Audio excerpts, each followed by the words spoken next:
Hi, welcome back to Home Goals with Janice. My name is Janice Thomas. I'm a Northern Utah Realtor, and today is part 2 of the home buying series, Writing an Offer. Let's get started.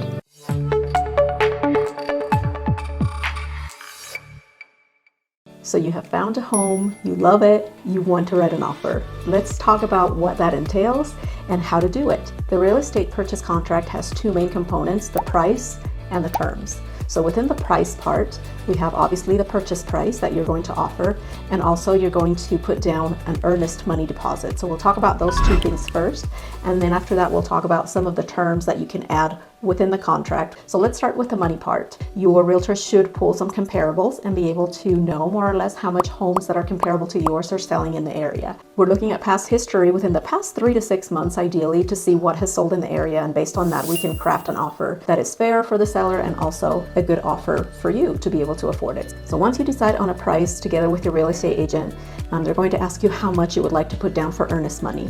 Earnest money is a deposit that you put down, and there's no set amount, and putting an amount that is significant really sends the message that you are serious about the sale. This is the money that you're willing to risk. I typically recommend anywhere between 0.5% or 1% of the purchase price. Again, it's completely up to you. So remember that the earnest money does go towards your closing costs, so that is held in escrow. So it really is just sort of a head start to what you're going to have to pay anyway at the close of the sale. So now let's talk about the terms of the offer. So a home warranty can add it to the contract. That's typically in Utah, it's around $600, and it covers anything on the inside of your house for the first year. I highly recommend that, and in many markets we can get the sellers typically to cover that, and it's really nice, gives you peace of mind to be able to move into a home and know that for the first year all your plumbing, electrical, HVAC, just those big systems are going to be covered if they break. Now also included in the contract are contingencies. What is a contingency? Basically they're conditions under which you're going to be purchasing that home. Typical contingencies are due diligence. That means that you want a few days to be able to check out the home, bring in a home inspector to make sure that everything is good and that there are no issues. Another contingency that is typical is a financing contingency. If you are borrowing money to buy this home, then the sale has to be contingent on the bank letting you borrow that money. So we can add on there that it is contingent on financing. That way, if your financing falls through, or if anything happens that all of a sudden you don't qualify, you have to back out of that purchase, you can still get that earnest money back. So that's what you're risking, right? When you are writing an offer and you're putting down earnest money, you are putting that money down and saying, I'm willing to risk this money for this sale. Another typical contingency is the appraisal. Appraisal is an opinion of value. So a certified appraiser will have to come during the financing period and basically say, yeah, is this home worth what you're paying? And that is important, especially for your lender, because let's say that the house you're purchasing, you're offering $400,000 and it appraises for $375,000.